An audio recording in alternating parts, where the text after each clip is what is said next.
Mountain Grove Youth, of which Ken and Cindy Gillen, which have the son Jonathan Gillen, worked here last year. And I thank them for being my youth members. They're great.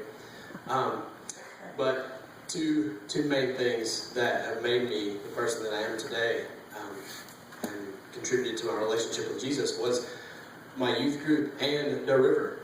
And the youth was greatly affected by Doe River because this place just teaches you to be a team and to work as the body of Christ.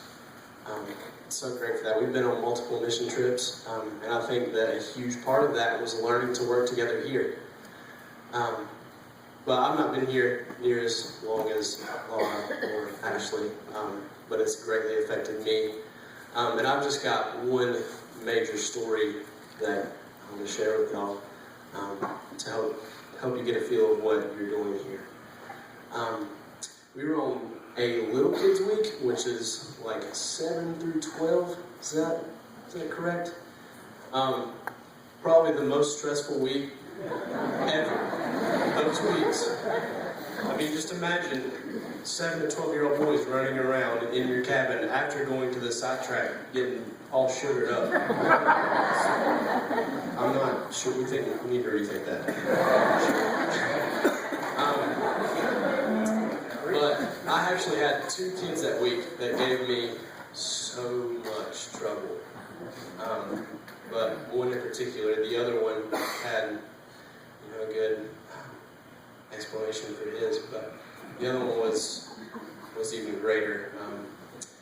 And he constantly was like bullying other kids, and honestly just not listening to anything that I had to say. And one day, I walked out of my room. I think I was waiting for him to come back from the water fountain because it may have been like near All In. And just noticed that he'd been at the water fountain for a really long time. So I walked outside and he's still at the water fountain. And I was like, wait a minute, he's not drinking any water. I realized he was crying. So, of course, I go over to ask him what was up. And at first he's not wanting to tell me, I bring him over and, sit with him on the porch and everything and, try and kind of, get him to tell me what's up. And finally, like in anger that has probably been in him for a very long time, just starts coming out and he starts crying. He was like, fine, you want to know what the problem is? And I was like, yeah, that's why I'm here. And he says, my mom took me and my sister away from my dad. Because, they were kind of in nature. I think their dad was an alcoholic. Later on, though, their dad killed himself, hurt himself.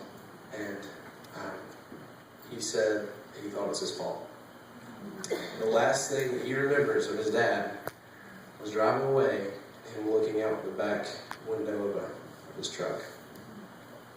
Last time I saw him. So this kid has been living with this guilt. He's 12 years old. Been living this, no one has talked to him. His mother wouldn't talk to him because she didn't want to address it. And I just tell y'all, the things that are hardest to address, you need to take care of because there's a lot of stake involved. But that kid was broken, and I didn't know how to handle that. All I knew was to hug him and cry because I didn't know what else I could do. And no one had done that with him. Oh, he thought that he had killed his dad. Thought it was his fault. Of course, I tried to reassure him and tell him, that ultimately what happened was his dad's decision. Whether or not he actually believed that, how do you make someone believe that? I don't know. But I can say that I was there for him, and that helped him more than anything. He was so gracious. And it doesn't excuse his behavior, like throughout the week, but it definitely explains it. So, I would encourage all the staff, you have no idea what your kids are going through at all. You have to be so patient with them and love them through all of these things. All of the ridiculous bouncing off the walls, hitting other kids. Like, you've got to do that because that's what Jesus wants you to do. He wants you to love people. And that's why you're here. That's why I'm here. So Doe River has taught me a lot about people and about caring for them. I've grown so much closer to Jesus because of this place. And that is because of all of you. And kids like that get comforted because of all of you. So keep giving to that, please.